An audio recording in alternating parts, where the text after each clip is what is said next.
Bună ziua și bine ați venit! În acest videoclip o să vă arăt cum îmbin acest Copex metalic ca riscul să fie minim pentru deteriorarea izolației conductorului, să nu se strice izolația conductorului, da? Din cauza acestor îmbinări, pentru că rămân aceste colțuri pronunțate și pot strica izolația conductorului.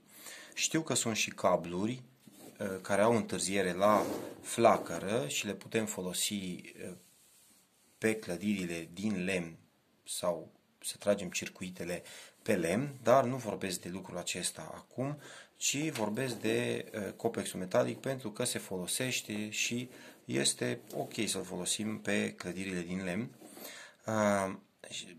Este bine să nu îmbinăm copexul acesta, adică să folosim pentru trasee copex dintr-o bucată, dar știm că inevitabil rămân capete sau rămân trasee unde trebuie să îmbinăm copexul metalic, așa că vreau să vă arăt cum să facem lucrul acesta ca riscul să fie minim.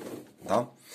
Am capătul acesta, da, de aici, care are marginea aceasta, are spira într-un fel, iar aceasta are spira într-un alt fel, adică nu sunt la fel. Dacă îl voi introduce așa, da? Dacă îl voi introduce, se va plia și voi putea să răsucesc și să intre și să facă același sens. Dar dacă am două capete dintr-un fel, cum e aici, și vreau să pun două capete așa, nu voi putea să fac lucrul acesta, sau dacă am două capete din acestea, da? Nu voi putea să fac lucrul acesta. Așa că atenție, mare grijă, pentru că nu putem să efectuăm această îmbinare cu risc minim dacă avem două capete cu același fel de spiră, să zic așa. Da?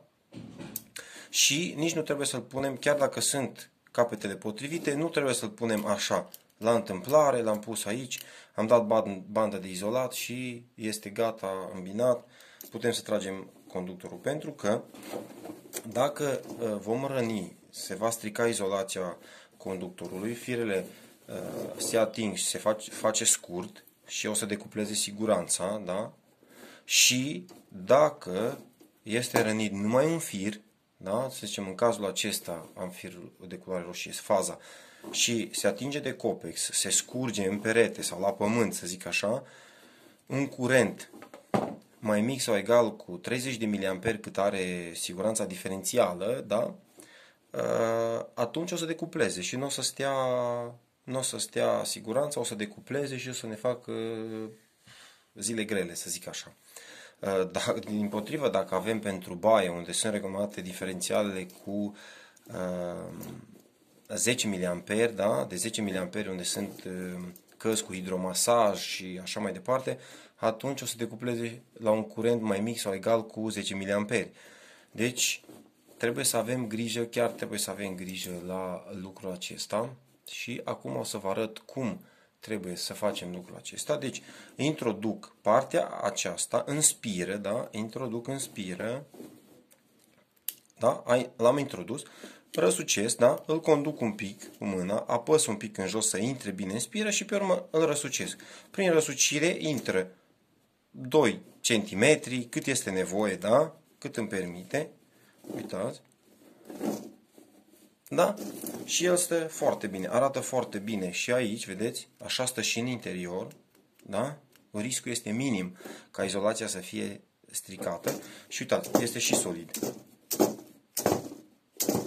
Da? Și după ce am făcut chestia asta, l-am răsucit, ca să nu revină să se răsucească, să iese afară, bandă de izolat, strângem bine și riscul este minim. Acesta a fost videoclipul, eu vă mulțumesc pentru vizionare, pentru atenție de asemenea, vă doresc numai bine, o zi bună, la revedere!